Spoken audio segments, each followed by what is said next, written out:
কথার মূল্য থাকতে হবে, দাম থাকতে হবে, সেই অনুযায়ী আমরা করার চেষ্টা করি। ভবিষ্যতে ইনশাআল্লাহ যা বলবো তাই করার চেষ্টা করি, যা বলবো না তা করবো না, মিথ্যা কোনো আশ্বাসও দেব না। কারণ আমরা ছাত্র রাজনীতি করে এসেছি। ঢাকা বিশ্ববিদ্যালয়ে যখন আমরা ভর্তি হই, এরপর স্বৈরাচার বিরোধী আন্দোলন হয়েছে, এরশাদের পতন হয়েছে, আমরা তখন ফার্স্ট ইয়ার সেকেন্ড ইয়ার। এরশাদের সময় সেশন জট ছিল ঢাকা বিশ্ববিদ্যালয়ে।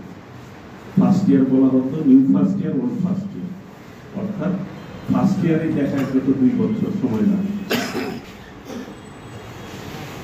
এরপর আমাদের সরকার ক্ষমতা এসেছে দেশব্যাপী এবং খালেদা জিয়ার নেতৃত্বে 91 সালে। এরপর আবার তিনি শেখ হাসিনা একটি সরকার ক্ষমতায় ছিল। তারাও বাংলাদেশের সন্ত্রাসের মূল জন্মদাতা হচ্ছে আওয়ামী লীগ, তিনি শেখ হাসিনা। 96 থেকে 2000 সাল পর্যন্ত, 1 সালের আগ পর্যন্ত সারা বাংলাদেশে বিভিন্ন গডফাদার তৈরি করেছিলেন। নারায়ণগঞ্জের শামীম ওসমান, ময়মনসিংহের আলতাফ গোলন্দাজ,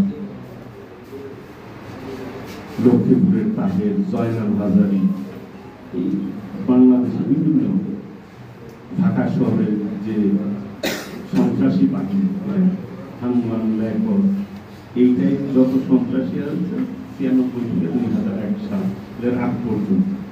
তখন মানুষের কাছে চ্যালেঞ্জ ছিল সন্ত্রাস মোকাবেলা করা। আর টাঙ্গাইলে তো দুই বাহিনী অত্যাচারের টাঙ্গাইলের মানুষ কিন্তু অতিষ্ঠ হয়ে গিয়েছিল। সন্ত্রাসের মূল জন্মদাতা, মূল হোতা হচ্ছে বাংলাদেশ আওয়ামী লীগ, ফ্যাসিস্ট হাসিনা, যার রূপ এই প্রজন্ম বিগত 16 বছর দেখেছে, 17 বছর দেখেছে। কাজেই আজকের একটি সবার ঐকান্তিক প্রচেষ্টার মাধ্যমে একটি 400 একমাত্র দল যারা তালিকা প্রকাশ করেছে, ছাত্র দল কতজন, যুব দল কতজন, স্বেচ্ছাসেবক দল কতজন, শ্রমিক দল কতজন, বিএনপি কতজন শহীদ হয়েছে। কাজেই এই যে শহীদদের আন্দোলনে নিহতকে আমি নিজেই ঢাকা বিশ্ববিদ্যালয়ে পরিচিত হয়েছি, আমার উপরে হামলা হয়েছে। আমি যখন ছাত্র রাজনীতি করেছি, আমি ঢাকা বিশ্ববিদ্যালয়ের ফল শাখার নেতা ছিলাম, বিশ্ববিদ্যালয়ের কনভেনারের দায়িত্ব পালন করেছি। এরপর কোনো গণতান্ত্রিক আন্দোলন আমরা ঐক্যবদ্ধভাবে কাজ করি এবং সকলের সহযোগিতা নিয়ে আমরা পথ চলি।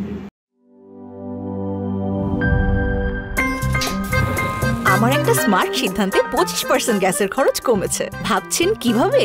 সাধারণ গ্যাস স্টোভ বদলে আমি এনেছি আরএফএল গ্যাস স্টোভ। এর সাইন্টিফিক নজল ও ব্রাস বার্নার ক্যাপ সমানভাবে তাপ ছড়িয়ে রান্না করে দ্রুত, তাই গ্যাসও বাঁচায় 25%, টাকাও বাঁচে 25%। আরএফএল গ্যাস স্টোভ নিরাপদ ও গ্যাস সাশ্রয়ী।